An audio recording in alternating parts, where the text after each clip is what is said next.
አችሁ ትማሩበታላችሁ ብዬ የማስበው ታሪክ ስላለኝ ነው የገባሁት። እንዲሁም ደግሞ መጨረሻ ላይ ታሪኬን ከሰማሽ በኋላ ያንቺን እንትን ደግሞ እንድትሰጪኝ እፈልጋለሁ ሀቡዬ። የምጀምረው ያው ከተወለድኩበት ቦታ ምናምን ነው አይደለ? አዎ። እሺ ተወልጄ ያደግኩት እኔ ክፍለ ሀገር ነው ተወልጄ ያደግኩት። እዛ ነው የተወሰነ ጊዜ ያሳለፍኩትኝ በትምህርት ማለት ነው። ቤት በጣም አስቸጋሪና ዱርዬ የምባል ልጅ ነበርኩኝ በልጅነቴ። እውነት ለመናገር ለቤተሰብ አስቸጋሪ ልጅ ነበርኩኝ። ያ አስቸጋሪነቴ ያ ዱርዬነቴ እየሄደ ልክ ራሴን ማወቅ ስጀምር ወደ የማይሆን መንገድ ውስጥ ከተተኝ። ምክንያቱም ሀቡዬ አንድ የተበላሸ በህይወቴ የተበላሸ ታሪክ አለኝ። ከዛ በኋላ ነው ያለውን ታሪኬን ነው እንድታውቁት የምፈልገው። የተበላሸው ታሪኬ እንደተበላሸ እንዲቀር ስለምፈልግ ማለት ነው። እና ለዛ ነው እንደዚህ አድርጌ እየነገርኩሽ ያለሁትኝ። እንደዛ እያለ ያው በቃ ከቤት ወጣሁኝ፣ ወደዛ እያልኩኝ ምናምን መኖር ጀመርኩኝ። በመሀል ከማይሆን ሰው ጋር የፍቅር ግንኙነት ጀመርኩኝ ማለት ነው። በዛ በልጅነት ወቅት በሆነማ እንዴት ይገባናል ማሪ? እንደዚህማ ታሪክ እንዴት ይነገር? የሆነ ቦታ የሆነ ሰው የማይሆን ሰው እንደዚህ ታሪኩን በስትክክል ንገሪኝ። ቦታ መቀየር ትችያለሽ፣ ስም መቀየር ትችያለሽ። ገባሻ? ስሙ ሰለሞን ከነበረ ሄኖክ ማለት ትችያለሽ። ቦታው ፒያሳ ከነበረ አብነት ማለት ትችያለሽ። ቦታውን ቀያየሽ ታሪኩ በትክክል እንዲገባ ድፍንፍንፍን ያለ እንዳይሆንብን ማለት ነው። እሺ አቡዬ። ከበቃ ተማሪ እያለሁ ከቤት ጠፍቼ ወጣሁኝና ወደ አዲስ አበባ መጣሁ፣ ከክፍለ ሀገር ማለት ነው። ከዛ የት እንዳለው ቤተሰብ አያውቅም። እኔ ጠፍቼ መጣሁኝ ወደ አዲስ አበባ ጎዳና ላይ መኖር ጀመርኩኝ ማለት ነው። እንደ ድንገት ከቤቴ ወጥቼ በዛ በዱርዬነቴ ምክንያት ከማይሆን ሰዎች ጋር ገጥሜ ጎዳና ላይ ወደኩኝ ማለት ነው። አዲስ አበባ መጥቼ ከዛ እዛ ጎዳና ላይ ያለሁኝ እንዳጋጣሚ ሆኖ ድርጅት መጣና ኤንጂኦ አነሳን ማለት ነው። ከዛ አካባቢ ላይ ጎዳና ላይ ያለንን ሴቶች ሰብስቦ ድርጅት ኤንጂኦ አነሳንና ወደ ሙያ ትምህርት አስገባን ማለት ነው። ብዙ ሴቶች ነበሩ አብረውኝ። ገና ቲኔጀር ሕፃን ነን። ገና 14 ዓመቴ ምናምን ቢሆን ነው። ቤተሰብም አያውቅም። ወደ ድርጅት ገባሁ ማለት ነው። እዛ ድርጅት ገብቼ የፀጉር ሙያ መማር ጀመርኩኝ። የፀጉር ሙያ ተማርኩኝ። ግማሾቹ ምግብ ሙያ ተማሩ። በዛ ድርጅት ውስጥ ከ1 ዓመት በላይ ቆየን ማለት ነው። ከዛ ያንን የፀጉር ሙያ ተመርቀን ስንጨርስ ሁላችንንም ወደ ስራ አስገቡን ማለት ነው። ድርጅቱ አቋቋመን። ወደ ቤት መግባት የሚፈልግ ወደ ቤት አስገባ። ከዛ በኋላ ስራ መስራት የሚችሉትን ደግሞ ስራ ወደሚሰሩበት ቦታ አደረሳቸው ማለት ነው። ከዛ እኔ ስራ ከሚሰሩት ልጆች ጋር ተቀላቅዬ ቤት ተከራይተውልን የተወሰነ ፀጉር ቤት ተከፈተልን። የተወሰነ መቋቋሚያ፣ አስቤዛ፣ የመኖሪያ ቤት ኪራይ ምናምን ተሟላለንና እዛ እየሰራን መኖር ጀመርን ማለት ነው። ከዛ በኋላ በዛ አጋጣሚ የተዋወቅኩትን ልጅ ነው የፍቅር ግንኙነት የጀመርኩት ማለት ነው። ይሰማል አቡዬ? በደንብ ይሰማል ማሪ። ካልተሰማ እኔ ራሴ አይሰማም እልሻለሁ። እሺ ውዴ አታስቢ። እሺ ማሪ። አንቺ እንትን ሚውት ከፍቼ እያወራሁሽ ብቻ ሌላ ነገር እያየሁ ስላልሆነ ነው። ከዛ በኋላ እኔ ካልተሰማ እኔ ካላቋረጥኩሽ እንዳታቋርጪ። እኔ ካላቋረጥኩሽ በደንብ እየተሰማን ነው ማለት ነው። እሺ ያቡዬ። እሺ ከዛ በኋላ እንደዛ እያለ ከነሱ ጋር እየሰራሁኝ እዛ ቤት ውስጥ እየኖርኩኝ አንድ ልጅ ተዋወቅኩኝ። እየሰራሁኝ ፀጉር ቤቱን እየሰራሁ ከልጁ ጋርም የፍቅር ግንኙነት ጀመርኩኝ። ከዛ በኋላ በመካከል ልክ 19 ዓመት እንደሞላኝ አረገዝኩኝ ማለት ነው። ያ የተዋወቅኩት ልጅ ጥሩ ስራ አልነበረውም፣ ውሎ ጥሩ አልነበረም ምናምን አይነት ነገር፣ ብቻ ጥሩ ላይፍ የነበረው ሰው አልነበረም። ከሱ አረገዝኩኝ በ19 ዓመቴ። ከዛ ወዲያውኑ ታመምኩኝ። እዛው አዲስ አበባ ያለው እየሰራው ታመምኩኝ። ልጄን እንዳረገዝኩኝ የመጀመሪያ ልጄን እንዳረገዝኩኝ ታመምኩኝ። ከአቅሜ በላይ ሆነ ነገሮች በሙሉ ከዛ በኋላ መጨረሻ ላይ መቼም ተዘሎም ተጨፍሮም ምንም ተብሎ ተመልሶ ወደ እናት ቤት ነው የሚሄደው። ያቺን ልጅ እንዳረገዝኩኝ ወደ እናቴ ቤት ተመለስኩኝ ማለት ነው። ከዛ እናቴ ቤት ገብቼ ለእህቴ ነገርኳትኝ ማርገዜን። በቃ ጉድሽ ፈላ ገደለችሽ ምናምን አለችኝ። አባቴንም በጣም ፈራ ነው በመከራ ያው መቼም ህመሜም ባሰብኝ እርግዝናዬም አለ። ወዲያውኑ እናቴ ጋር ሄድኩኝ ማለት ነው። እዛ ቤት ገብቼ አባቴ በመሐከል አብሮን አልነበረም። ከእናቴ ጋር ቁጭ ብዬ የኖርኩኝ ያቺ ልጅ ተወለደች። ያም ሰውዬ እስር ቤት ገባ፣ ታሰረ ማለት ነው። የልጅ አባት ታሰረ። ወዲያውኑ 4 ዓመት ከምናምን ተፈረደበት። እዛው እናቴ ቤት እያለሁኝ የተመላለስኩ ጠይቀዋለሁ። በቃ ያለኝን ነገር ምግብም ሲኖር ምንም ሲኖር ብርም ሳገኝ ተመልሼ እየሄድኩኝ እጠይቀዋለሁ። ካለሁበት ከመኖሪያ ከእናቴ ቤት ቅርብ የሆነ ቦታ ነው እስር ቤት የገባው። እየተመላለስኩ ጠይቀዋለሁ። ቤተሰቦቹ እንዲያግዙኝ እንዲያደርግ አደርገዋለሁ፣ ለምነዋለሁ ምናምን። ግን የእሱ ቤተሰቦች ምንም ሊረዱኝ አልቻሉ። እዛው ከእናቴ ጋር ሆነ ማለት ነው። ልጄን ይዤ መከራዬን መብላት ጀመርኩኝ። ባያው ነገ ከነገ ወዲያ ይወጣል፣ ህይወታችንን እንቀጥላለን ብዬ ስለማስብ እናቴ ቤት ሆኜ ከዚህ ስመለስ የቤት ኪራይ የነበረኝን እቃዎችን ምናምን ሰብስቤ ነበር ወደ እናቴ ቤት የሄድኩትኝና እዛው እናቴ ቤት ሆኜ ሲፈታ ከሱ ጋር አብረን እንኖራለን የሚል ተስፋ ስለነበረኝ ነገሮችን ማስተካከል ጀመርኩኝ። ለቤት የሚሆነንን ነገር በቃ አንሶላ፣ ሳህን ምናምን የመሳሰሉትን ልብስ ቅያሪ ልዋጭ እየለወጥኩኝ ምናምን አጠራቀማለሁኝ ከሱ ጋር አብሬ ለመኖር ማለት ነው። ልክ በዛ መሃል እሱን ስጠይቀው ግን ያን ያህል ፊውቸር የለውም። ገባሽ? ወጥቶ ሰርቶ ተለውጦ ህይወታችንን እንደሚቀይር ለኛ ሪስፖንሲቢሊቲ ኃላፊነት እንደሚወስድ ምናምን አይነግረኝም እና ያ ነገር ልቤ ወደ ኋላ እንዲንሸራተት አደረገው ማለት ነው። ለሱ ያለኝ ነገር እንዲቀንስ አደረገኝ እና በህይወቴ ሌላ አማራጭ ሌላ ውሳኔ መወሰን እንዳለብኝ እያሰብኩኝ ባለውበት በመሃል ከእናቴ ጋር ተጣላሁኝና ከቤት ወጣሁ ተመልሼ ማለት ነው። ልጄን ይዤ ወጣሁኝ። ከዛ በኋላ እዛ የሆነ ሰፈር ወደዚህ አዲስ አበባ ተመለስኩኝ፣ ሌላ ቦታ ማለት ነው። የነበርኩበት አካባቢ ተመልሼ እዛ ስራ ጀመርኩኝ። አረቄ ቤት ማስተናገድ ጀመርኩ ማለት ነው። ልጄን ይዤ አስተናግዳለሁኝ። ልጄን ይዤ እዛው ነው የምናድረው። ቤት ኪራይ አልከፍልም ምን አልልም። እዛው የሚሸጠውን እሸጣለሁ። ትንሽዬ ቤት ናት። እየሸጥኩኝ እየሰራው እዛው መኖር ጀመርኩኝ ማለት ነው። በዛ መሃል ሆኜ እንደዛ ችግር ውስጥ እንዳለሁ እየነገርኩት ቤተሰቦቹ እንዲረዱኝ አያደርግም። አዲስ አበባ ነው ያሉት፣ መተው እንዲያዩኝ አያደርግም።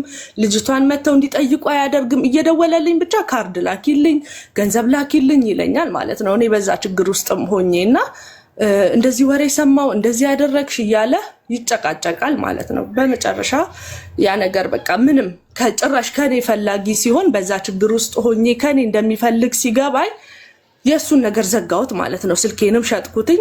ከዛ አልደወለልኝም መልሶም ወደ እኔ የሚደውልበት ሚንስ የለውም።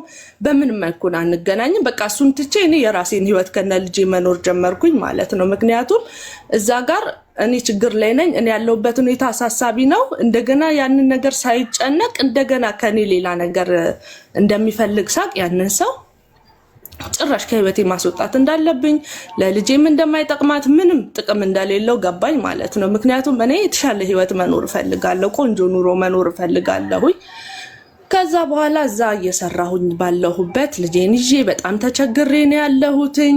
የዳይፐር እንኳን የለኝም። ሀቡ ላይ ነው የምትሸናው። ካካ ብታረቅ ቁጭ ባልንበት ልብሴ ላይ ልትጸዳዳ ትችላለች። በጣም ችግር ውስጥ ገባሁ። ያለሁበት ኮንዲሽን እውነት ያን ያህል ማስጠላ ሴት እንኳን አይደለሁም እውነት ለመናገር ግን ለሷ ስል ሺቲ ነው የምለብሰው። በቃ ቡርክክ ካልኩኝ ማለት ነው። ላይፌ ምስቅልቅል አለ። ያችን ልጅ ይዤ ህይወት ከበደኝ በጣም ማለት ነው። ከዛ እዛ ሰፈር አንድ የሚመላለስ ልጅ አለ ማለት ነው። ያኔ የህይወቴ አስቀያሚው ፓርት ነው ብዬ የማስበው እስከዚህ ድረስ ያለው ፓርት ነው። ምክንያቱም ባለማስተዋልና ባለመገንዘብ ህይወቴን አደጋ ላይ ጣልኩኝ። እንደገና በዛ መካከል ላይ ደግሞ ልጅ ተፈጠረ ማለት ነው። እንደዛ ባለሁበት ደረጃ አንድ በጣም የሚያምር ወጠምሻ ሰውነቱ በጣም ደንደን ያለ ጥሩ ሽቶች የሚቀባ ሰፈር ውስጥ አለ የተባለ በጣም በቃ ይሄ እንዴት ልበልሽ ደጀን የሆነ አይነት ሰውዬ በዛ ሰፈር ይመላለሳል፣ ያየኛል። ሃይ እንዴት ነሽ ሶሲ ምናምን ምናምን ምናምን ይላል። እኔ ደግሞ ታውቂያለሽ ያለሁበት ሁኔታ ልጅ ይዣለሁ። ያ ሰውዬ እዛ ጋር አለ። ምናልባት ተፈቶ መጥቶ ካገኘኝ ልጄንም ሊደጥቀኝ ይችላል፣ እኔንም ሊጎዳኝ ይችላል ብዬ አስባለሁ። እንደገና ደግሞ ከዚህ ይሄንንም ሰውዬ ደግሞ በጣም ነው የምጠላው፣ በጣም ነው የምፈራው።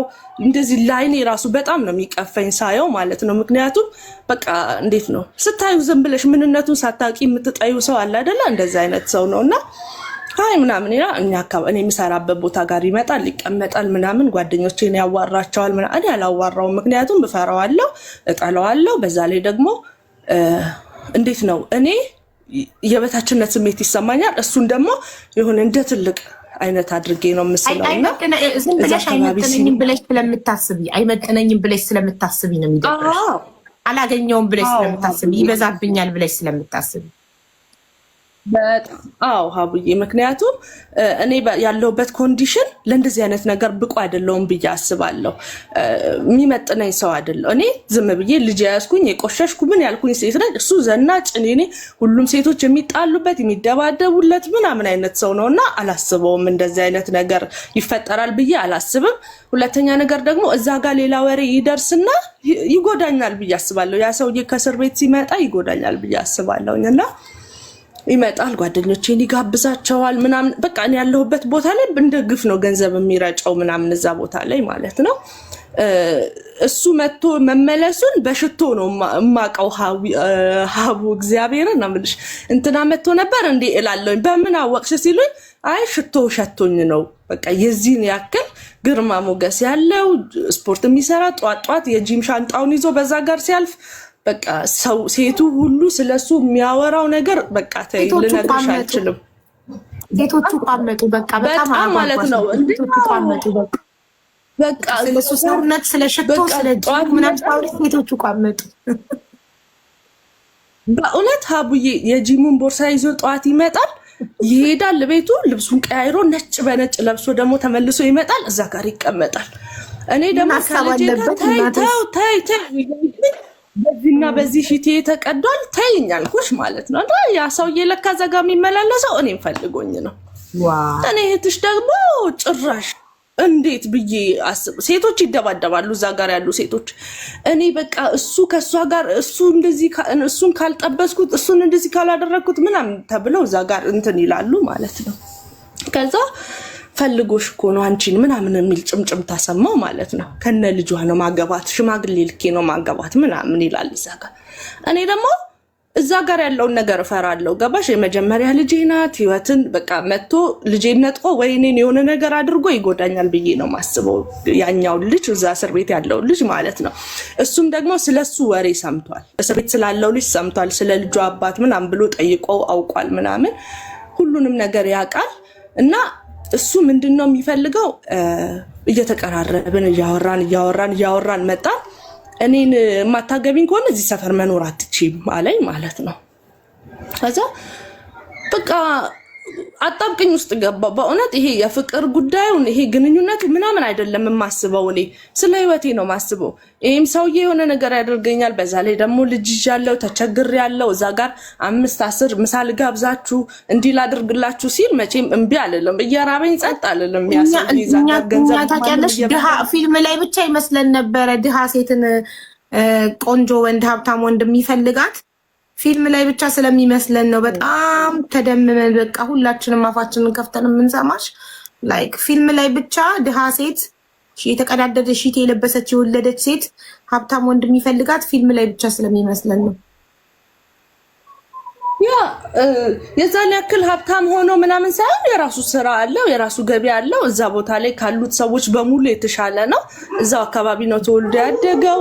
ዘናጭ ነው እንደነገርኩሽ። እና ምንም ለምን እኔን መረጥከኝ የሚል ጥያቄ አለብኝ እኔ። ምክንያቱም ምን ፍለጋ እኔ ጋር መጣክ? ቆንጆ ነክ፣ ብዙ ሴቶች አሉክ በዙሪያ። እኔ ደግሞ ካንተ ያነስኩ ሰው ነኝ፣ የወለድኩሽ ሰው ነኝ፣ የራስን ህይወት መኖር ትችላለህ። ለምንድን ነው እኔን የፈለከኝ ነው ጥያቄ እኔ። ምክንያቱም አልተማመንኩበትም። የሆነ ነገር ተጠቅሞብኝ ጊዜያዊ ስሜቱን ተጠቅመው ወይ ደግሞ ሌላ ነገር አድርጎ የሚተወኝ ነው የሚመስለኝ፣ ወይ ደግሞ እዛ ጋር የልጁ አባት አለ ስለተባለ ያንን ነገር ለማቋረጥ ለምን ይሄ እልህ የሚይዛቸው ነገር አለ አይደለ? ለምንድን ነው እኔ የማትሆኝበት ምክንያት አይነት መስሎኝ ነው የተጠራጠርኩት ማለት ነው። እና በዛው አጣብቅኝ ውስጥ እያለ ይሄኛው ወደ በቃ ቢያንስ ወደ 6 ወር ምናምን አብረን ቆየን በእንደዚህ አይነት መልኩ ማለት ነው። ካወቅኩት ገና 6 ወሬ ነው ምናምን ነገር። ከዛ ሂጂ ወደ ቤተሰቦችሽና ሽማግሌ ልላክልሽ አለኝ ማለት ነው። ወደ ቤተሰቦችሽ ተመለሺ፣ ልጅሽን ይዘሽ ሽማግሌ ልላክልሽ አለኝ። ከዛ እኔ ደግሞ አሁንም ልቤ 2 ቦታ ነው ያለው። የዚህኛውን መጨረሻ መቁረጥ ፈልጋለሁ፣ መለየት ፈልጋለሁ። ምክንያቱም እኔ የምፈልገው የተደላደለ ኑሮና ጥሩ ህይወት መኖር ብቻ ነው የምፈልገው፣ ሌላ ነገር አልፈልግም። ይሄ ሰውዬ ያንን ህይወት እያቀረበልኝ ነው። እዛ ጋር ያለው ሰው ደግሞ በእንጥልጥል በሐሳብ ይሄ በፊውቸር እንኳን ነገ ከነገ ወዲያ የተሻለ ህይወት ይኖረናል ብዬ እንኳን እንዳላስብ አድርጎኛል ማለት ነው። ስለዚህ ይሄኛው ሰውዬ ሊፈታ ነው፣ በምህረት ሊፈታ ነውና ይሄን ያህል ጊዜ ቀረው ሲባል ወዲያውኑ ብድግ ብዬ ወደ ክፍለ ሀገር ተመለስኩኝ ማለት ነው። ከሁለቱም አጣብቂኝ ለመለያየት። ከዛ እኔ ወዲያውኑ ክፍለ ሀገር እንደሄድኩኝ እዚህ ጋር ያለው ሰውዬ ያኛው ሰውዬ ልክ ሲወጣ ከሌ የሚባል ሰው እኮ እንደዚህ ከሷ ጋር እንደዚህ ጀምሯል ምናምን ነገር ሲባል ወዲያውኑ የልጅነት ጓደኛዬ አብሮ አደገን ያው እዛ ብዙ ላይፍ አብረን ያሳለፍናት ከጓደኛዬ ጋር ሌላ ግንኙነት ወዲያውኑ የዛን ቀን ማታ እንደወጣ ከእስር ቤት እንደወጣ ወዲያውኑ ያንን ነገር ማድረግ ጀመረ ማለት ነው። ይሄንን ነገር ማንም ሰው ማለት አንቺን ለመበቀል ከገዛ ጓደኛሽ ጋር ጀመረ ከእስር ቤት ሲወጣ። አዎ ከዛ ለኔ ማንም የሚነግረኝ ሰው የለም። ይሄኛው ሰውዬ ደግሞ ምን ያደርግልሻል ሀቡ ወዲያውኑ ቤት ፈልጎ ተከራየ። ከዛ በኋላ በየቀኑ ኢሞ ላይ ቪዲዮ ኮል ይደውልልኛል። ስልክም ገዝቶልኝ ነበር። ወዲያውኑ ደወለልኝ። ዛሬ ቤት ተከራየው፣ ዛሬ ምንጣፍ ገዛው ለቤታችን፣ ዛሬ ቴሌቪዥን ገዛው፣ ዛሬ ዲሽ አስገጠምኩኝ ምናምን እያለ ቀን በቀን የሆነ እኔና እሱ የምንኖርበትን ቤት እየገነባ ቪዲዮ ይልክልኛል፣ ፎቶ ይልክልኛል ማለት ነውና ከዛ አንድ መስፈርት ግን አለኝ አለ። አንድ መስፈርት ግን አለኝ አንቺ ከኔ ጋር አብረሽ እንድትኖሪ አንድ መስፈርት አለኝ አለ። ምንድነው መስፈርትክ ስለው የልጅቷ በርዝ ሰርተፊኬት የኔ ስም ነው መሆን ያለበት ብሎ አለኝ ማለት ነው። ከዛ እኔም ወዲያውኑ በአንድ ቀን ነው ወስኜ ያደርኩት።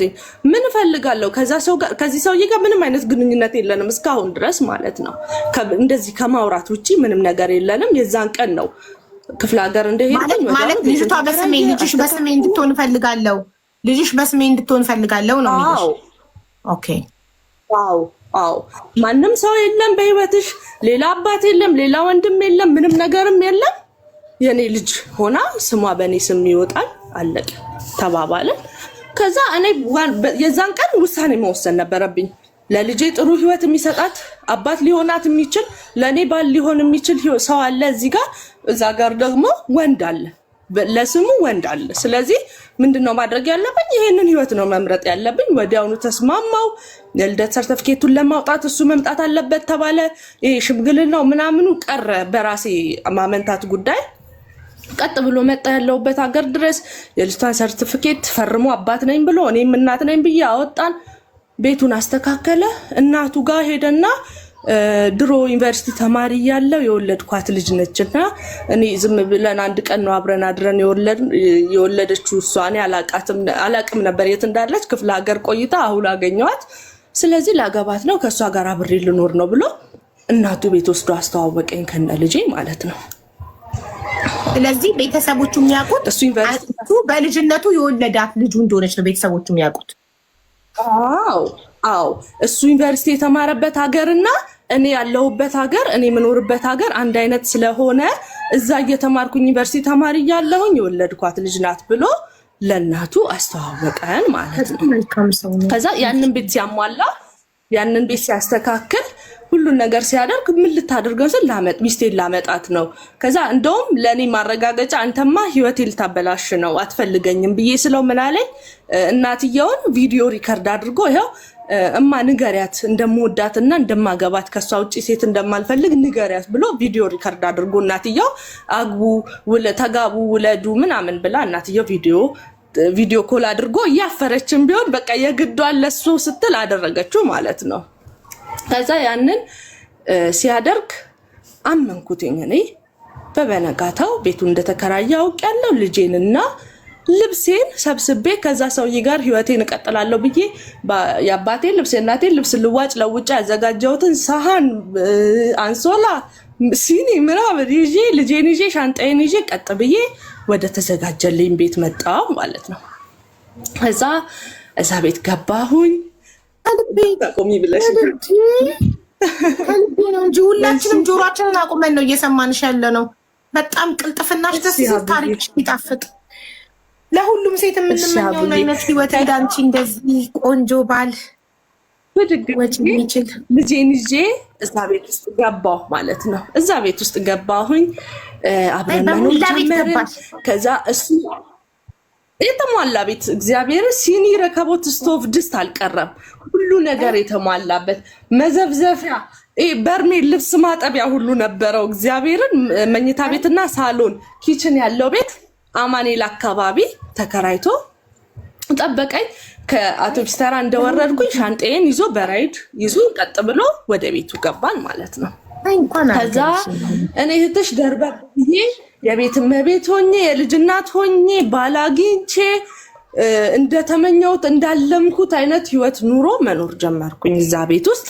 ከዛ ያ ሰውዬ በዛ በኩል ያለውን ሰውዬ ይፈራል። እሱ ከኛ ጋር እንዲያየን እራሱ አይፈልግም እና ዛሬ በዚህ በኩል ነው የምትሄጂው፣ በዚህ በኩል ነው የምትሄጂው ካለኝ እሺ በዚህ መንገድ ነው የምትሄጂው ዛሬ እሺ በቃ ሁሉ ነገር እሱ በሚለው መንገድ ሆነ። ከስራ ሲመጣ በቃ ቤቴን አጸዳድቼ በቃ ቆንጆ ጥሩ የቤት እመቤት ሆኜ ቁጭ አልኩኝ ማለት ነው።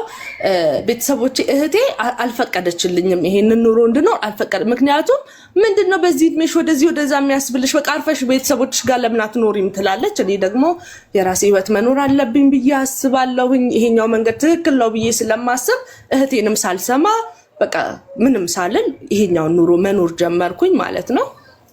አብረን እየኖርን እየቀጠልን እያለ በመሃል ልጁ ለጂ እኔ እኮ ልጅ ቢኖረኝ ማለት ጀመረ ማለት ነው። ከዛ እሺ ብዬ ወዲያውኑ አብረን በኖርን በ9 ወራችን አረገዝኩኝ። ቆንጆ ወንድ ልጅ ወለድኩኝ። በቃ እህትና ወንድም ባልና ሚስት ሆነን አንድ ላይ ኑሯችንን መኖር ቀጠልን። ከዛ አካባቢ ወጣን። ያ ሰውዬ ኦሬዲ በቃ ዲሌት ተደርጓል ከኛ ህይወት ውስጥ። እንደዛ አይነት ሰው የለም፣ ያለፈ ታሪክ የለም፣ ምንም አይነት ነገር የለም። 2 ባልና ሚስት 2 ልጆች ሆነ ማለት ነው። ህይወታችን በዛ መልክ ቀጠለ። በጣም ደስ የሚል ጊዜ ነበረ የምናሳልፈው። በጣም ይንከባከበኛል በደንብ በቃ ምን ልበልሽ፣ በተለይ ቤቱን አክባሪ ነው። የሰራውን ያገኘውን ነገር በሙሉ ሰብስቦ ወደ ቤቱ የሚገባ ሰው ነው። 1000 ብር ከሰራ ይዞ መጥቶ 1000ን አስቀምጦ ለትራንስፖርት ብሎ 90 ብር ይዞ የሚወጣ ሰው ነው ማለት ነው። በዛ መልኩ ህይወታችን ቀጠለ። 2ኛ ልጅ ተወለደ። በጣም ደስ የሚል ጊዜ ማሳለፍ ጀመርን። የልጄን ክርስትና ድል አድርጎ ደገሰ። በሬ ተጥሎ ምን ተብሎ ቆንጆ ድግስ ተደገሰ። በዛው አንድ አይነት ልብስ ለብሰን ይሄ እንደ ሰርግም አይነት ነገር ተደረገ። በቃ አለማችንን አየን ነው የምልሽ። በጣም ነው ማምነው፣ በጣም ነው የምንከባከበው። ለሊት 9 ሰዓት ሁሉ ሊመጣ ይችላል ከስራ አምሽቶ፣ ስራው የሚያስመሽ ስለሆነ 9 ሰዓት ሲመጣ ተነስቼ ምግብ አቃሙቄ በእጄ ነው ማጎርሰው ሁላ ማለት ነው። በእጁ ራሱ ላይ በላ ይችላል ከደከመው። ሳትበላ አትተኛም ብዬ ነው እኔ ማጎርሰው ማለት ነው። ከፍቅራችን የተነሳ እህቴም አየችው። ምን አይነት ሰው ነው ያገኘሽው አለችኝ። በቃ በጣም የሚገርም ኑሮ እየኖርን እኔ ደግሞ በቃ ድሎት ላይ ሆንኩኝ። ምንም የሚያስጨንቀኝ ነገር የለም።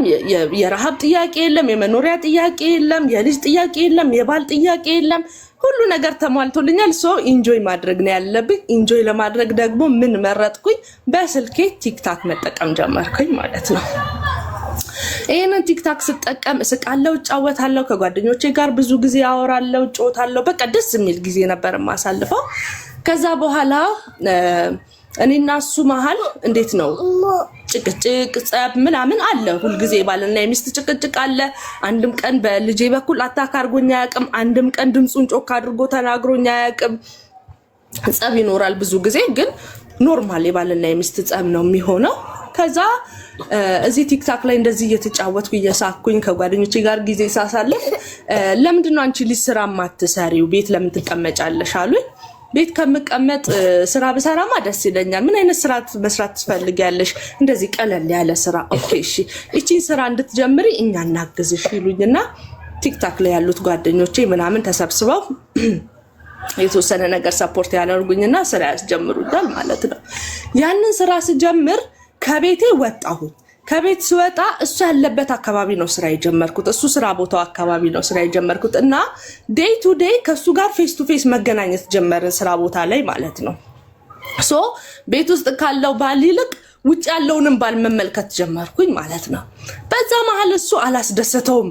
ከቤት መውጣቴ አልተደሰተበትም፣ ደስ አላለው። ከዛ ስራ ቦታ ላይ ሆኜ ይጨቃጨቃል፣ ምን ይላል ምናምን በቃ ያ ስራ መስራቴ ጭራሽ ደስ አላለው። ከዛ በኋላ እንዳጋጣሚ የሆነ እሳት አደጋ ተፈጠረ ማለት ነው። ያ የስራ ንብረቴ እንዳለ በዛ እሳት አደጋ ውድም ይልልሻል። ከዛ ድጋሚ እነኚህ ጓደኞቼ መልሰው እንደገና ባካፕ የሚያስኳት ነገር ነበረች። ድጋሚ እንደገና ያንን ስራ ስጀምር ለምን ወጣሽ ለምን ሰራሽ በቃ ወደ ቤት መመለስ አለብሽ የሚል ኃይለኛ ጸብ ተፈጠረ። ከዛ በኋላ ጭራሽ አንድ ቀን ሪከርድ አድርጎኝ ስልኬን በስልኬ እንደዚህ ላይቭ ላይ ያለሁኝ ሪከርድ አድርጎ ወንዶችም ነበሩ በቪዲዮ ጥቼ ያየኝ ነበረ። ሪከርድ አድርጎኝ ለሊት 11 ሰዓት ገብቶ እኔ ዛ የእናንተን ህይወት ለመለወጥ ደፋ ቀናለው አንቺ እዚህ ከማንም ጋለሞታ ጋር ትዘያለሽ ብሎ መጥቶ ለሊት 11 ሰዓት አወረደብኝ። የዱላ አይነት ነው ምንሽ አወረደብኝ። ከዛ በጠዋት ተነስቼ አከራዮቼ ኡኡ ብለው ለሊት 12 ሰዓት ላይ ፖሊስ ጣቢያ ተያይዘን ወደ ፖሊስ ጣቢያ ሄድን።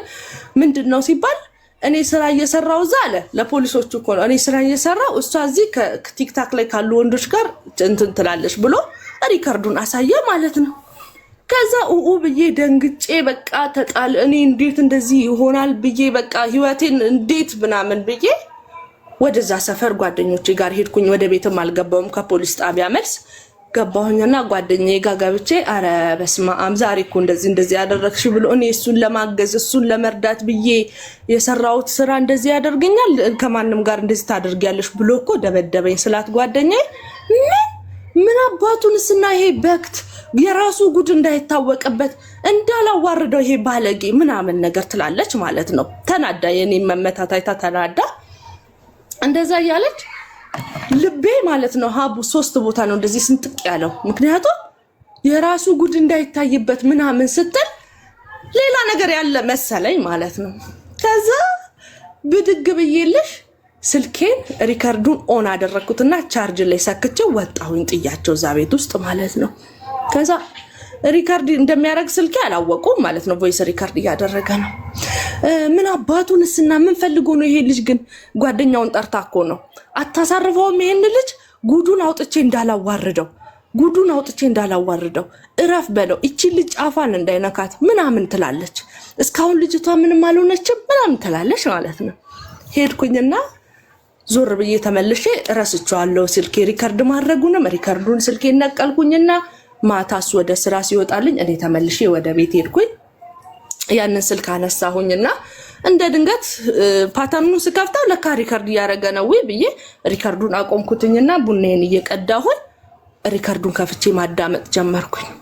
እንደዛ ትላለች እንደዚህ አድርጎ ምን አባቱ ስለሆነ ነው ምናምን የሱ ጉድ እንዳይታወቅበት ልጅቷ ሰርታ ህይወትን ላግዝ ባለችው ምናምን ስትል እንዴ ብዬ ከዛ ልጅቷ ገና አሁንም ያውናት እዛው ነች አልወለደችም ምናምን ነገር ስትል አይ እዛው ሐኪም ቤት ናት ምናምን ይባባላሉ ሪከርዱ ላይ ማለት ነው። አቡ ከምሽቱ 4 ሰዓት ጉልበቴ ድረስ የሚሆን ከስክስ አደረኩኝ። ካቦርቴን ደረብኩኝ ለድብድብ ለጸም ማለት ነው። በድግ ብዬ ቀጥ ብዬ ሄድኩኝ ወደዛ ቦታ። ልጅቷን ያቺ ስታወራ የነበረችውን ጓደኛዬን ጉዱ ምንድነው ንገሪኝ፣ እንዳላወጣበት ያልሽውን ጉድ ንገሪኝ ስላት እኔ አላቅም ግን እዛ ግቢ ያለችው ልጅ ታውቃለች ሲባል ሰምቻለሁ። ሶሲ ከመጣሽ አይቀርማ ሂጂና ይዘሹ ላይ ትላለች። እሺ ብዬ ብድግ ብያችን ልጅ ይዣት ስመጣ ለካልሽ ሰውዬው እዛ እየጠጣ እየጨፈረ ምን እያለ ከአንዷ ጋር አብሮ ተጋድሞ ጉዳዩንም ፈጽመው ሌላ ችግር ውስጥ ገብተው ሄጄ ለሚስትክ እንዳልናገርልክ ለሚስትክ ነግሬ ነው ጉድህን ማዋርድ ትዳርን ምበት ነው እያለች እያስፈራራችው አብራው ትኖራለች እዛው ሰፈር ውስጥ አለች የሚባል ወሬ ሰማሁ። እቺ ልጅ ይዘን በጉልበት ነው ልንደበድባት ይዘናት ስንጠይቅ እኔ አላቅም እኔንም ከሷ ጋር ሲሆን ለካ ከሴቶቹ እንዳለ አብረውኝ የሚውሉትን እኔን ይቀርቧታል ብሎ የሚያስበውን እንዳለ ቅጥቅጥ እያደረገ ያባረረ ካጠገቤ አባሯቻል። አሁን እኔ እዛ ስራ ቦታ መውጣቴ ለካ ጉዱን እንዳላይበት ሆኖ ተጨንቆ ነው እንደዛ ሲገባ ሲወጣ ከኔ ጋር ሲደባደም ምን ሲል የነበረው ማለት ነው። ከዛልሽ ወዲያውኑ ያ ሁሉ ተፈጠረ። ከሱ ጋር ተደባደብን። በቃ አገር ያኡኡ ተባለ። በቃ አገሩን ብጥብጥ አደረኩኝ ምናምን ነገር። ከዛ በኋላ ወዲያውኑ አደርኩኝ። ደምንባ ማልቀስ ጀመረ፣ መንበርከክ ጀመረ። እኔ እያስፈራራችኝ ነው፣ ልጆችህን ነው ማሳጣት፣ ዳርህን ነው በት ነው ሄጄ ተናግሬ እያለችኝ ነው። እንደገና ያሆነውም ደግሞ የኔ እንዳልሆነ አውቃለሁ። እያስፈራራችኝ ነው አውቃ አለ። ኧረ ሰያን ያልጠራውክም ሰያ አልጠራሁት። ማይ ጉድ። ከዛለሽ እንደዛ ሆኖ ለምን ወጣች ብሎ ለካ ስራ መጀመሪ ያንገበገበው እንደዛ ቤቴ እሳት የወረደው ይሄንን ጉድ እንዳላይ ተብሎ ነው። ከዛ አስፈራርታኝ ነው ቤትን እንዳልበጠብጥ ትዳርን ነው ማበላሸው ብላ እያስፈራራችኝ ነው፣ እየተጠቀመችብኝ ነው አለ። በቃ የማይሆን ሁኔታ ውስጥ ተገባ። ቀጥ ብዬ ሄድኩኝ። ልጅቷ ያለችበት ተነገረኝ። ቀጥ ብዬ ሄድኩኝና አንቺ ነሽ እንትና ሚስት አልኳት። አዎ አለችኝ። ከዚህ ቁጥና እስኪ አንዴ ብዬ ጉትት አድርጌ ኦኬ አንቺ ነሽ ማለት ነው እሺ ነይ ብዬ እናቱ ቤት ቀጥ አድርጌ ይዣት ሄድኩኝ። ይኸውልሽ እኔ ልጅሽ እኔንም እሷንም አስቀምጧል፣ ህይወታችንን እያበላሸ ነው። እኔስ ችግር የለውም ወልጃለሁ፣ ቤት እየኖርኩኝ ነው። እቺ ወጣት ግን ይኸውልሽ እንደዚህ አድርጎ ህይወቷን አበላሸ። ምን ትይኛለሽ ስላት እኔ አላቅም በቃ ልጅ አይደለም ኡኡ አለች። ሴትዮዋ ተንከባለለች፣ አለቀሰች። እናትየው ማለት ነው። በቃ ችግር ውስጥ የገባሁት እኔ ነኝ፣ ሌላው ሰው አይደለም። ከዛ ትቻት ሄድኩኝና እቺ ጓደኛዬ መጀመሪያ ይሄንን ነገር እንዳቅፍንጭ ጉዱን እንዳይታወቅበት ነው ምናምን ያለችኝ ጓደኛዬ ታንቺ ልጅ ነገር ምንም አላማረኝም፣ እስኪ ልጅቷን እናምጣትና እናናግራት አልኩት። እኔ ምንድነው መሰለሽ የተሰማኝ በሷ በኩል ሆኜ እቺ ልጅ እህቴ ብትሆን አንድ ወንድ እንደዚህ ህይወቷን ቢያበላሸው ምንድነው ማደርገው የሚል ነበረ እንትኔ ህመሜ ማለት ነው። ቁስሌ እግዚአብሔርን ለኔ ምንም ችግር የለ። እኔ አንደኛዬን ችግር የለውም። እኔ ነገርኳት፣ ትሰሚያለሽ አልኳት። ይሄ ሰው ወንድ ሆኖ ቆንጆ ሆኖ አምሮ እንድታየው ያደረኩት እኔ ነኝ።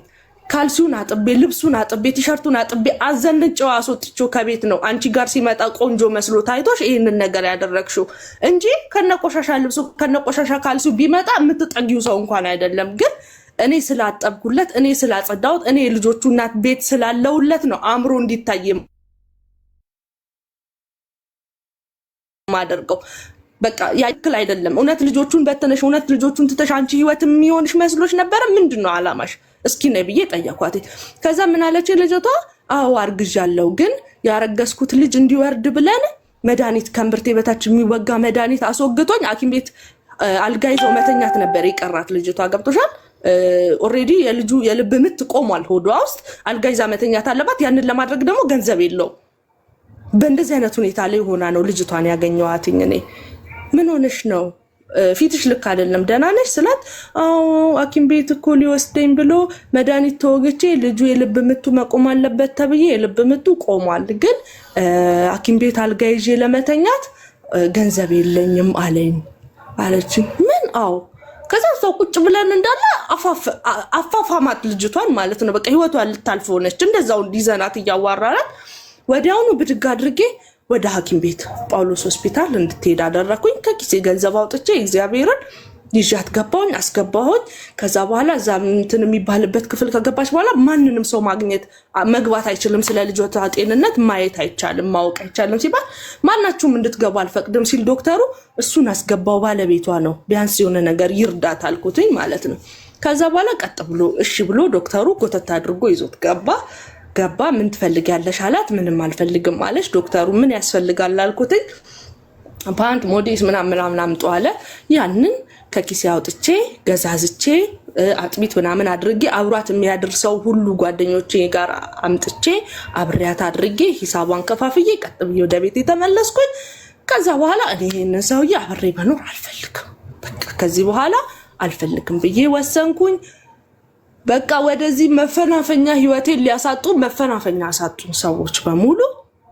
ይቅርታ ካላደረግሽለት በቃ እሱ ካንቺ ውጪ መኖር አይፈልግም፣ ይሄም ነገር የተፈጠረው በስህተት ነው፣ ይቅርታ አድርጊለት አሉኝ ሁሉም ሰው። እኔ ደግሞ ምን አሰብኩኝ መሰለሽ፣ ነገሮች ሁሉ የተፈጠሩት ነገሮች ለበጎ ነው። በፊት ላይ እየፈራሁት እየተንቀጠቀጥኩለት በቃ ያለሱ ህይወት እንደሌለኝ አስቤ ነበር የምኖረው እግዚአብሔርን። ከዛ በኋላ ግን ይሄ ነገር ሲፈጠር አልኩኝና በቃ እግዚአብሔር ደግሞ እኔን ደግሞ ሊክሰኝ ይሆናል፣ ምን ችግር አለው? በቃ እሱ አንድ ውለታ ውሎልኛል፣ ለዛ ውለታው ደግሞ ይሄንን ነገር ማለፍ መቻል አለብኝ። ምክንያቱም እኔ ማንም ሰው ባልነበረኝ ሰዓት ሁሉም ሰው ውሻ በሚያደርገኝ ሰዓት ከነ ልጄ ከነ ሽንት እያልኩኝ ከነ ምናምኔ ነው ተቀብሎ ሚስቱ ያደረገኝ። ብዙ አማራጭ በነበረው ሰዓት ብዙ ነገር ማድረግ በሚችል ሰዓት ነው እኔን የተቀበለኝ ብዬ ለዛ ውለታው ብዬ ይቅርታ አደረኩለት። አብረን መልሰን መኖር ጀመርን። ግን አብረን መልሰን ስንኖር ህይወት እንደዛው አልቀጠለም። እሱ የበላይ ሊደርነቱ ለእኔ ተሰጠኝ ማለት ነው። የቤቱ ሊደርነት እኔ ወሰድኩኝ። እሱ ተጎጂነት ይሄ ምን አይነት ይቅርታ ልጅቷ ወለደች በሰላም ኖ ሀቡ ገና 3 ወሯ ነው። መድኃኒት ተወቅታለች እኮ ጽንሱ ልብ ምቱ ተቋርጧል። ስለዚህ ወረደላት። ወረደላት። ያን ዲሆን ያደረኩት ስለወረደላት በቃ ልጅ የለም። ስለዚህ ይቅርታ አረግሽለትና ህይወታችሁ ቀጠለ። ከዛ አለቅነቱ ሊደርነቱ ስትይ እንግሊዝኛ የማያውቅ ሰው ካለ እዚህ ውስጥ እንግሊዝኛ ባትጠቀም ይመርጣል። ሞር አማርኛ አድርጊልን ፕሊዝ። እሺ እናቴ እንትን ይሄ ምንድነው አለቅነቱ? የባልን ማዕረግ ለአንቺ ተሰጠሽ። የባልነት ማዕረጉ ከሱ ላይ ወርዶ ለአንቺ ተሰጠ። የቤቱ ኃላፊነት ለኔ ተሰጠኝ የቤቱ ኃላፊነት። ያንን ነገር ደግሞ ልጅቷ ደግሞ እኔ ሳገኛት እኔ አይደለሁም ያንን እንድታደርግ ያደረኩት። እውነት ማርያምን ነው የምላችሁ። ራሷ እነሱ የጀመሩት ነገር ነው በእንጥልጥል የቀረ። በዛ ሰዓት አደጋ ላይ ነበረች። ከአደጋ ነው እኔ የታደኳት እንጂ እኔ ለትዳሬ ለራሴ ብዬ ያንን ነገር እንድታደርግ አይደለም የፈለኩት። ምክንያቱም እኔ በጣም አሞኛል ስለሷ። አንቺ እኮ ቢሆንልሽ መልክሽ ቆንጆ ነው። እኔ እኮ 2 ወልጄ ነው በዚህ ሰዓት ቤት የቀረሁት። አንቺ እኮ ገና አበባ ነሽ፣ ምን የመሰልሽ ልጅ ነሽ፣ የፈለግሽውን አድርገሽ መኖር ትችያለሽ። የመጀመሪያ ልጅ ማለት እኮ ለአንቺ ጌጥሽ ነው። ይሄንን ነገር እንዳታይ ክብርሽን ማዕረግሽን እንዳታይ ያደረገሽ ያልተግባ እንትን እኔ ከሷ ጎን ነበርኩ እስከ መጨረሻው ድረስ። ከዛ ያ ነገር ተፈጠረ። ከዛ በቃ ነገሮች ሁሉ እንዳሰብኳቸው አልነበሩም። በጣም ብዙ ጊዜ ታሸን ማለት በጣም ብዙ ጊዜ ነገሮች እንደምንፈልጋቸው መልሶ መቀጠል አልቻሉም። ግን ማለት ነው ልጆች ያሉ ተቋርጦ ነበር። ድምጽሽ ሰምቶ ነበረ ፖፖቲን ድምጽሽ አሁን ሰምቶ ነበረ እንትን ነገሮች ያው ይቅርታ አደረግሽለትና ወደ ትዳራችሁ ተመለሳችሁ። ግን እንደ ድሮ እሱ አለቃ አይደለም፣ አለቃ ቤት ውስጥ አንቺ ነሽ። ከዛ ግን ነገራቶች ሊስተካከሉ አልቻሉም ብለሽ እሱ ጋር ግን ብለሽ ስምጥ አለ ድምጽ እሱ ጋር ጀምሪ። እሺ ያው ነገሮች እንደዛ በምንፈልጋቸው መልኩ መጀመሪያ እንዳስተካከልናቸው መጀመሪያ እንደለመድናቸው አልሆኑም። እንዴት ልበልሽ ሀቡ፣ እሱ ላይ ይሄ የንቀት ስሜት አደረብኝ። ለሱ ያለኝ ፍላጎት ልቅ ብሎ ወጣ ከውስጤ። እግዚአብሔርን ነው የምልሽ። ሳየው ሲጠጋኝ ገና በቃ ልቤ ሌላ ነገር ሆነ። ማለት ለሱ ያለኝ ነገር ተቀየረ። እውነት እንደዛ ማከብረው እንደዛ በዚህ እንደ ድሮ ፍቅር የለሽም። ፊቲንግ እኮ እንዲህ ነው። ስለማገጣ የቆሸሽ አይነት ስሜት ስለሚሰማሽ እንደገና ደግሞ ውጭ ወጥቶ በቆየ ቁጥር አሁንም እየማገጠ ነው ብለሽ ስለምታስቢ የጥላቻ ነገር ይሰማሻልና አታምኙም። ጽያፍ ተጸየፍኩት እንዴት ልበልሽ በቃ እና ሁሉ ነገሩ ከችግርና ከሌላ ነገር ነው። የሱ ንግግር በሙሉ ከሌላ ነገር ነው የሚታየኝ። በቃ በእውነት ነው ማለት ለሰላም ብሎ የሚያወራኝ ነገር እንኳን እንትን ነው የሚሆንብኝ። እኔ ጋር ሲመጣ መጥፎ ነገር ነው የሚሆንብኝና አንዳንድ ጊዜ እንደው እኔ እሱም ብሆን እላለሁ እኔ እሱም ብሆን አልታረቅም ነበር ከዚህች ሴት ጋር አብሬ አልኖርም ነበር ብዬ አስባለሁ። ምክንያቱም በቃ ምንም የሆነ ነገር ተበላሽቷል። እዛ ጋር ምንም የሚስተካከል ነገር የለም። እኔ ለዋለልኝ ውለታ ላደረገልኝ ነገር ነው ይቅርታ አድርጌለት አብሬው የኖርኩት እንጂ ለሱ ያለኝ ፍቅር፣ ለሱ ያለኝ ፍላጎት ሁሉ ነገሬ አልቋል። ለሱ ያለኝ እምነት ጠፍቷል። ስለዚህ በእንደዚህ አይነት መልክ እየኖርን በቃ የሱ ነገር አልቋል።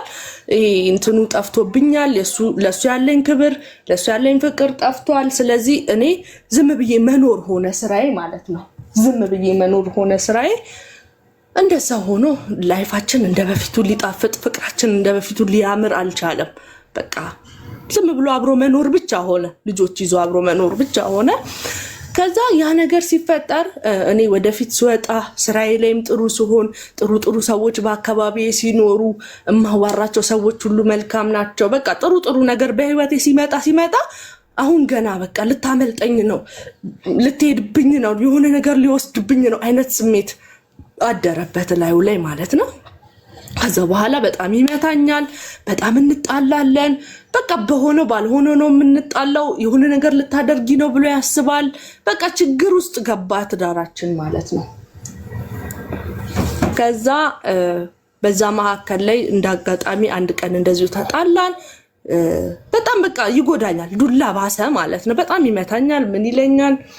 እኔ ከዚህ ሰውዬ በምን ልራቅ፣ በምን ልሽሽ፣ ህይወቴን በምን መልኩ ላስተካክል የሚል እንትን ሆነ ማለት ነው። በቃ ከዚህ ሰውዬ እንዴት ላምልጥ ሆነ ስራዬ ሁሉ ማለት ነው። ከዛ አንድ ቀን ተጣላንና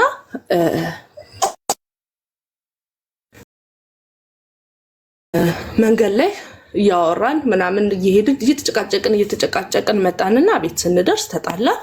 ከዛ ጭንቅላቴን 5 ቦታ ፈነከተኝ ማለት ነው። 5 ቦታ ፈነከተኝና እዛው ቤት ውስጥ እንዴት ነው ሆነ ነገሩ? አዎ 5 ቦታ ማለት ነው። ሀቡ ነገሩ እንዴት ሆነ መሰለሽ? ከተጣላን ከተለያየን ልትሄድ ነው። ስለዚህ እዚሁ ድብና አድርጌ ላስቀራት ሆነ ጉዳዩ ማለት ነው። ከዛ 5 ቦታ ፈነከተኝ፣ አሳሰርኩትኝ። ፖሊስ ጣቢያ ምስክር ይሄ አይኔ ምናምን በላለዘ ፎቶ ተነስቼ የሕክምና ውጤት አምጥቼ ምናምን አሳሰርኩት። ከዛ በኋላ ሊፈረድበት 2 ዓመት ከ6 ወር ዳኛው ፈረደበት ማለት ነው። 2 ዓመት ከ6 ወር ፈረደበት። በመሀል እኔ ሰቀቀን ውስጥ ገባሁ። አንደኛ ቤት ኪራይ የሚከፍልልን የለም፣ ልጆቹን የሚያኖርልኝ የለም፣ ምንም በቃ ነገራችን ምስቅልቅል እያለ ነው የሚመጣው። ያለሱ ህይወት በቀጠል በጣም ከባድ ሆነብኝ። እንዴ 5 ትሆን እየሰራ እያመጣ እየደበደበኝም የሚያበላኝ በለጠብኝ ማለት ነው። ከዛ በኋላ ወዲያውኑ የእርቅ ደብዳቤ በአንቀጽ ምናምን ተጠቅሶ የእርቅ ደብዳቤ ገብቶ ምናምን በገደብ ይሄ 2 ዓመት ገደብ ከዚህ በኋላ ከነካት ይሄን 2 ዓመት ከ6 ወር እንዲታሰር ብሎ በእርቅ ምናምን ተፈታ ማለት ነው። ከዛ በኋላ ተመልሰን አብረን መኖር ጀመርን እንደገና ማለት ነው። ሀቡ እንዳትፈርጂብኝ ቆይ። ከዛ እያወራን ይሄንን ውሳኔ የወሰንኩት በምንድነው? ይሄ በቃ ጎደለብኝ። ልክ እሱ ጋር ህይወቴ ሲጠፋ ራሴ ተፍተፍ ብዬ ምናምን ሰርቼ ምናምን ህይወቴን መቀጠል ከበደኝ ማለት ነው። ከዛ በቃ ሆዳምነቴ የእሱን እርግጫ እየቻሉ አብሮ መኖር እንድወስን አደረገኝ ማለት ነው። ከዛ በኋላ እንደዛ እየኖርን አንድ ቀን ብድግ አልኩኝና እለፋለሁ፣ እሰራለሁ፣ ወደዛ ላለሁ ለምንድን ነው ህይወታችን? ከዛ ደግሞ እሱ ደግሞ በዛ ላይም ደግሞ 3ኛ ልጅ ካልወለድሽ ብሎ መጨቃጨቅ ጀመረ ማለት ነው። ከዛ ወዲያውኑ ከዚህ ሰውዬ እንዴት ነው ማመልጠው? ከዚህ ከ3ኛውም ልጅ እንዴት ነው ማመልጠው? እንደገናም ደግሞ በዚህ እድሜ እዚህ ቁጭ ብዬ ለምንድን ነው ጉልበቴን የምጨርሰው ብዬ አረብ ሀገር ሊሄድ አልኩት። እሺ አለኝ። አረብ ሀገር ልሂድ፣ እንደዚህ እኮ ብሰራ እንደዚህ ያገኛለሁ፣ እንደዚህ እኮ ቢሆን እንደዚህ እንለወጣለን፣ ለምን አንሰራም፣ ለምን ወጥቼ አልሰራም ምናምን ብዬ አልኩትኝ። ከዛ እሺ ያለ ተስማማን። ወዲያውኑ የአረብ ሀገሩን ፕሮሰስ ጀመርኩኝ። ፓስፖርቴን አሳደስኩኝ ምናምን፣ ወደዚህ የሚከፈለውን ከፈልኩ፣ ሜዲካል አደረግኩኝ ምናምን። በቃ ሁሉንም ነገር ከጨረስኩኝ በኋላ ኤምባሲ ቪዛ የመጣ ኤምባሲ ገብተሽ አሻራ ስጪ ተባልኩኝ። ያንን አሻራ በምሰጥበት ቀን ሮብ ዕለት ልሰጥ፣ ማክሰኞ ዕለት ሌሊት 11 ሰዓት ላይ ከስራ ቦታ እቃ ውሰድ ተብሎ ወስዶ ያንን እቃ ይዤ መጥቻለሁ፣ ነይና ውሰጂው አለኝ። ሌሊት 11 ሰዓት ላይ ማለት ነው። እሺ ብዬ ብድግ ብዬ ሌሊት 11 ሰዓት ላይ አልፈራውም። ይሄ የሚጠርጉትም ሰዎች ነበሩ ምናምን። ብድግ ብዬ ስራ ቦታው ድረስ ሄድኩኝ። እናቴ እቃም የለም ምንም የለም፣ ገና ለገና አረብ ሀገር ልትሄድ ነው። ስለዚህ ከዚህ በኋላ ከሀገር ቤት ከዚህ ሀገር ከወጣች አላገኛትም። ስለዚህ አይኗን አጥፍቼ ቤት ውስጥ ላስቀምጣት ብሎ በእጁ አፈር ሞልቶ አይኔ ውስጥ ጨምሮ ደፍኖ ያዘኝ ማለት ነው። መሀል አስፓልት ላይ ገላጋይ በሌለበት ጓደኞቹ ቆመው እያዩኝ እዛ አስፓልት ላይ እንደ እባብ ጭፍጭፍ አደረገኝ ማለት ነው። ኡኡብል ብገላበጥ ብታገል ብደባደብ ቢይዘው ማን ያስጥለው? ያንን የሚያክል ሰውዬ እንዴት ከላይ ላይ ላንሳው? እኔ ለራሴ 5 ሳንቲም ነኝ፣ እፍ ብባል የምወድቅ ሰው ነኝ። ነገር ከዚህ መውለድ አለ፣ ብዙ ነገር አለ። ለራሴ አንድ ፍሬ ነው የማክለው ከሰውነቴ ቅጥነቴ። ያ ሰውዬ ተከመረብኝ ላይ ጠጥቷል። አይኔን አፍኖ ይዞታል አፈር ጨምሮ። በምን አባቴ ልተንፍስ? ቤት በኩል ልውጣ? ከእጁ በሁለት ጣቱን የያዘኝ ሀቡ። ከዛ ውስጥ ማን ያስጥለኝ? ሰው ሊገላግል ሲጠጋ ጓደኞቹ ሂዱ ከዚህ እያሉ ያባረራሉ። ተመልከች፣ አብረውት ጠጥተው የመጡት ሰዎች ማለት ነው። ጓደኞቹ ግን ምን አይነት ክፋት ናቸው? ጓደኞቹ ምን አይነት ክፋት ነው ሰው እንዳይገላግልሽ የሚከላከሉት? ቆመው ባለጌዎች። ወይ ጉድ! ያንን እያደረገ ከዛ በፊት ማለት ነው፣ ከዛ በፊት ከመውጣቴ በፊት ስልክ ስደውልለት አያነሳም። መጠጥ ቤት እንደሆነ ገብቶኛል። ስልክ ስደውልለት አያነሳም። ከዛ ቴክስት ስጽፍለት ቴክስቱን ይመልስልኛል። ስራ ላይ ከመሆኔ የተነሳ ቴክስቱን ራሱ የሚጽፍልሽ ጓደኛዬ ነው፣ እኔ መጻፍ አቅቶኝ እያለኝ ነበርና ደውሎ ነይ ስራ ነይ እቃው ሰጂ ብሎ ሲጠራኝ ብድግ ብዬ ነው ሄድኩትኝ። ያ ጥርጣሬ ሁሉ ጠፍቶ ማለት ነው። በዛ ሰዓት እንደዛ ያዘኝ። ማን እንደሆነ ይገላግለኝ፣ ማን ከሱ እጅ ፈልቅቆ ያስወጣኝ። እንደ አጋጣሚ ሆኖ ራንደም የሚዞሩ ተረኛ እንትን ይሄ ሮንድ ፖሊሶች አገኙኝ፣ ያዙት፣ አለሱት ከላይ ላይ። ከዛ አንዱን ፖሊስ ካልደበደብኩ ካለው ማለት ነው እዛው በዛው ግርግር ያዙልኝ። አልኩኝ፣ ይዘውልኝ ወደ ጣቢያ። ምስክር የለኝም፣ ማንም የለኝም። አይኔ ደም ለብሷ፣ ሁለቱም አይኔ እየደማ ነው። ነፍሴ ተላቀለች። ሰውነቴ ልብሴ እንዳለ ጭቃ ትቦ ላይ የተንከባለልኩበት አፈር በልቻለሁ። እንደዛው ሆኜ ፖሊስ ጣቢያ ደረስን። እኔ ምስክር አለኝ ብዬ ያሰብኩት የገላገሉኝን ፖሊሶች ነው ሀቡ። ሁለቱም ፖሊሶች ይዤ ነው ትገላግሉኛላችሁ ብዬ ትመሰክሩልኛላችሁ ብዬ ይዣቸው ሲሄድ የነበረው። ለካ በመሀል አልሄድም ብሎ ልብሱን ሲያወልቅ ምናምን ሲንበጫበጭ እዛ ጋር ፖሊሶቹ ሌሎች አጋዥ ፖሊሶች መጡላቸውና እነኛ ሁለቱ የያዙልኝ ፖሊሶች የሉም። እኔ ደግሞ አላየኋቸውም፣ በአይኔ ምን አይነት እንደሆኑ አላወቅኳቸውም። እነኛ የያዙልኝን ብቻ መሆናቸውን ነው ማውቀው፣ ምክንያቱም አይኔ ላይ አፈር ሞልቶበታል ነው ምላችሁ። እንደዛ ሆኜ ጣቢያ ደረስን። መርማሪው ጋር ገባን። አንተ ምን አባክ ምናምን አሉት፣ መቱት፣ ቁጭ በል ምናምን ተባለ። ከዛ በኋላ ክስ ልከሽ ነው? ምስክር አምጪ። ከዛ ዞር ስል ፖሊሶቹ ይኸው እነሱ ናቸው ምስክሮች ስል ፖሊሶቹ እኛ አይደለንም፣ እናንተ ጌታ መጣቻቸው ከነኛ ፖሊሶች። እነኛ ፖሊሶቹስ ሄደዋል፣ ተደወለላቸው። እነኛ ፖሊስ ሲመታ ታይታቸዋል፣ እኛ ሲመታ አላየንም፣ መጨረሻ ላይ ሲጨቃጨቁ ብቻ ነው የደረስነው አሉ ማለት ነው ፖሊሶቹ።